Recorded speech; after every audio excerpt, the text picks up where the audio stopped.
Hello, I'm Remi Ayodele. Welcome to Empowered Living. Here we have conversations around helping women live empowered lives in the 5 M's of me, marriage, motherhood, and multiculturalism, as well as money.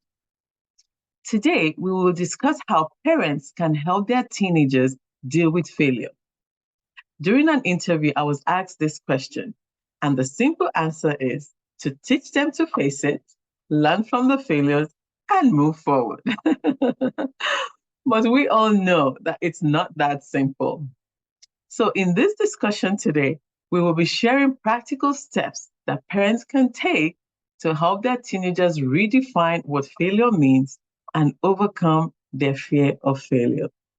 We will also discuss how understanding their unique personalities can help motivate them to learn from their failures and achieve true success. First, let's define what is failure. We will consider two different definitions. The first one, failure, means not succeeding or achieving your goal. The second one, failure is a necessary step towards progress and achievement. This second definition helps us to approach failure differently with a growth mindset so we can learn and actually profit from it. This was the case of the invention of the post-it sticky notes. Bam! Many of us use it today. The story goes that Spencer Smith, a chemist from Texas, was given the task of developing a new and more resistant and stronger adhesive. In the process of experimenting, he produced an adhesive that could be easily removed. This, he thought, this is a failure. Wow. But listen, he later realized that he had found a solution to a problem he was still looking for. Despite the apparent failure, word got out around the 3M, the American Midwest company where he was working. So a senior colleague named Arthur Fry took an interest in this new adhesive, and the two of them teamed up to work on perfecting the glue.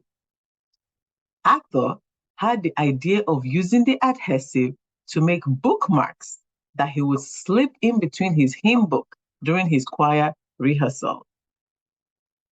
Let's hear what happened next. Finally, both of them managed to convince their boss, who were initially skeptical, to commercialize this product, the Post-it. 3M now sells impressive 50 billion units every year. This is quite remarkable for a product that nobody really wanted. So, besides celebrating this noteworthy achievement, as parents, sharing our own personal stories of failure, how we faced them, the lessons we learned from them can be very beneficial for our teenagers. This approach can inspire our teenagers, demonstrating that we're still human and we are able to empathize with them rather than our teenagers saying to our parents, you know, you're out of touch. That's your generation. This is mine. For me, I've experienced multiple failures, and I'll share one story with you today. I learned to drive as a teenager, and as a young adult, I used to drive my parents' station wagon and take people to church with me. So later, when I moved out of the house and I graduated from the university, I found myself in a job interview where my ability to drive and having a valid driver's license gave me an edge over other candidates, and I was selected by the company. However, when I moved to the United States, I had to retake my driving test. I passed the written exam on the first attempt, but I failed the road test. Despite this setback, I was determined to succeed, so I rescheduled, studied, and practiced. Unfortunately, I failed a second time. I'm like, what? I've been trying for almost 20 years. How am I failing a road test? Despite this disappointment, I didn't give up. I persisted and I approached the test cautiously, ensuring every detail was perfect this time. And finally, on my third try, I passed the test and earned my driver's license. It was a big relief because my perseverance and determination has paid off. This experience proved to be valuable for me because I was able to use it to encourage my daughter as well. When it was her turn to take her driving test, she passed the written one the first time, but she failed the behind the wheel test. So I encouraged her and she scheduled another appointment, and in the same week, she passed it. So I could empathize with her because I knew what it meant to fail a driving test. You know, often our pain becomes the gain of someone else because we can relate to them. As parents, we often want to share those valuable lessons with our teenagers. However, it can be challenging to communicate with them without them feeling like we're trying to impose our own belief or our own way of thinking on them. In fact, teenagers may dismiss advice from parents by saying, mom, that doesn't apply to our generation. So, our challenge lies in bridging the communication gap between generations and finding a way to talk to our teenagers about things that matter to them while still maintaining a healthy and respectful relationship.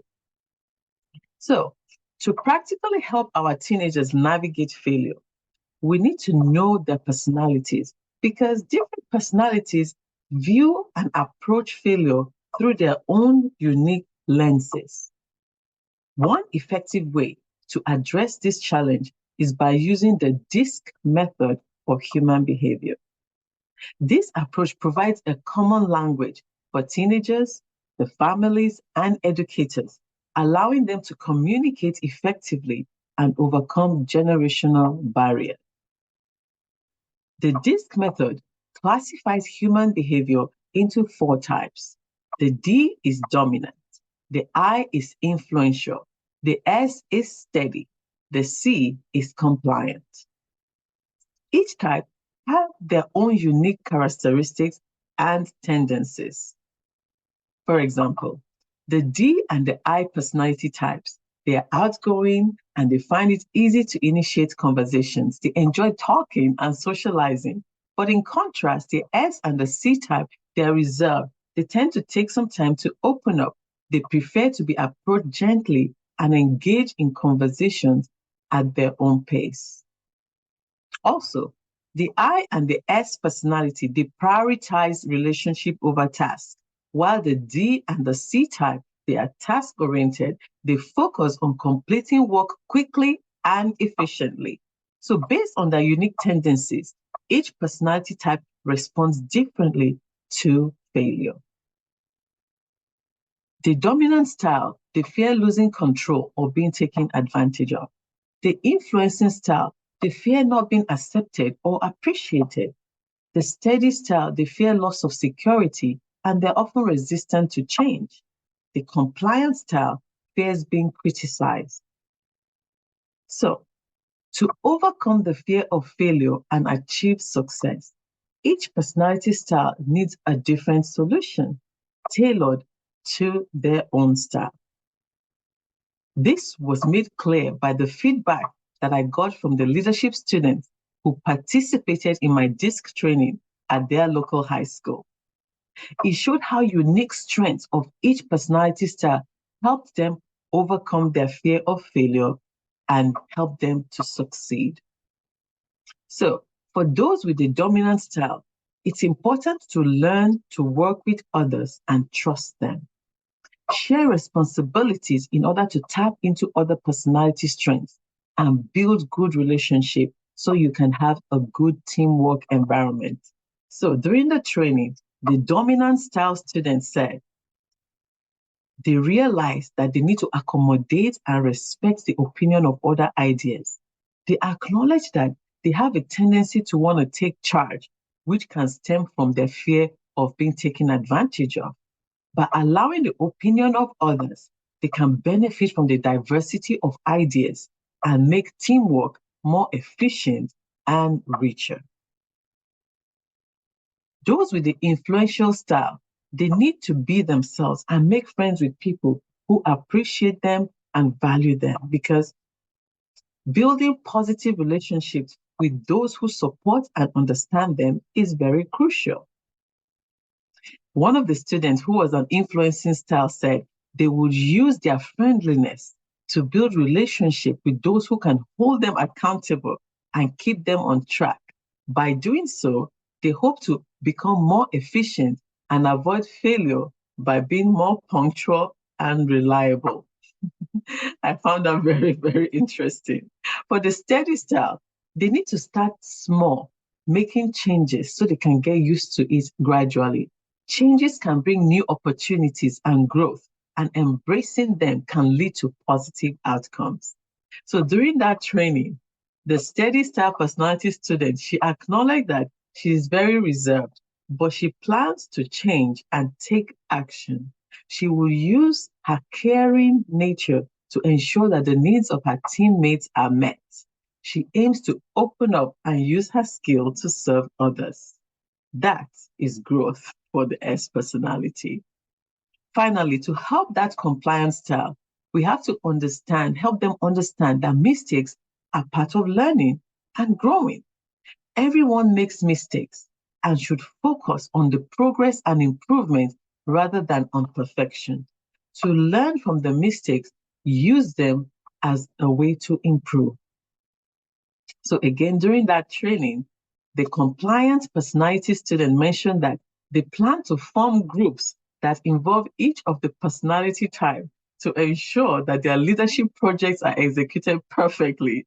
They recognize the strength of each personality type and aim to leverage them to achieve success. That is smart. So, what can we learn from all this? These personality types have inherent strengths that help them to overcome their fear of failure. They just need to identify it and use it to their own advantage. So if you or your teenager want to discover your personality style so you can overcome failure and succeed, please contact us at nextgenerationempowerment.com.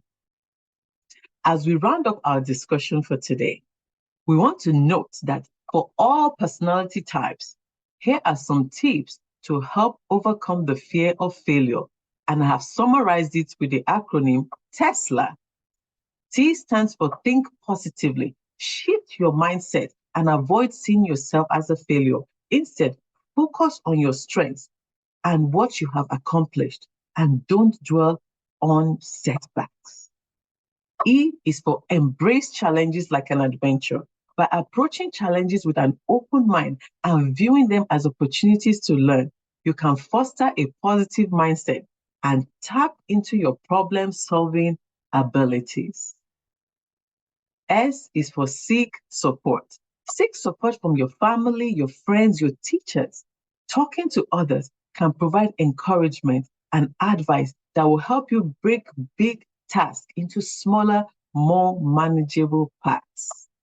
And L stands for learn. Learn from your mistakes. Mistakes are normal and can teach valuable lessons. Embrace the value in the challenges and learn from them. A stands for add value. Add value to others. Learning from failure or mistake help us to build resilience and positions us to better empathize with others who may face similar problems, like in my case with my driving test. So by following these tips, teenagers as well as their parents can effectively manage specific fears, learn from setbacks, and ultimately make progress towards success. Because every success story originates from personal growth, perseverance, and self-leadership. Based on the legend, Thomas Edison, an American inventor, failed 999 times in his attempt to develop a working electric light bulb before he finally succeeded on 1,000th attempt. Quite a high price to pay for this discovery, which we all enjoy today. In conclusion, I would like to share a quote by Dr. John Maxwell that redefines failure. He says, failure is simply a price we pay to achieve success. So let's go pay the price and succeed. Thank you so much for listening to this episode of Empowered Living. See you next time.